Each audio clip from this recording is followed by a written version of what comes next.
मराठा आरक्षणाच्या जीआरवर कायदेशीर सल्ला घेतोय असं मंत्री छगन भुजबळांनी म्हटलंय। त्यांनी आता आक्रमक भूमिका घेतली। सरकारच्या निर्णयाविरोधात कोर्टात जाणार असल्याचं देखील ते म्हणाले। सरकार असा निर्णय घेईल असं वाटलं नव्हतं अशी प्रतिक्रिया छगन भुजबळ यांनी दिली। आता काल जो काही जीआर काढलेला आहे त्याच्याबद्दल आम्हा ओबीसीचे जे काही नेते आहेत आणि कार्यकर्ते आहेत त्यांच्या मनामध्ये फार मोठ्या शंका आहेत। तर आम्ही आता विचार करतोय कोण हरलं का कोण जिंकलं का। आपल्या वतीने काय केलं जाणार आहे? नाही, आम्ही आता याच्यामध्ये जे आहेत वकिलांचा सल्ला घेतो आहोत की याचा काय अर्थ आहे।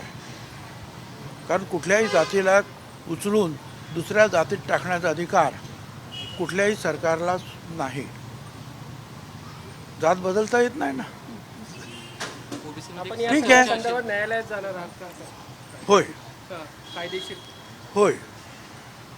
एक प्रमुख विषय असा येतो की ह्या ज्या सगळ्या मागण्या मान्य झालेल्या आहेत त्या उपसमितीने मान्य केलेल्या आहेत, जे की आयोगाच्या माध्यमातून हे होणं गरजेचं होतं।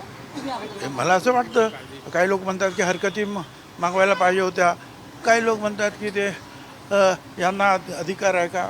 आता पाहू ना ते सगळं। आता आम्ही विचार करतो।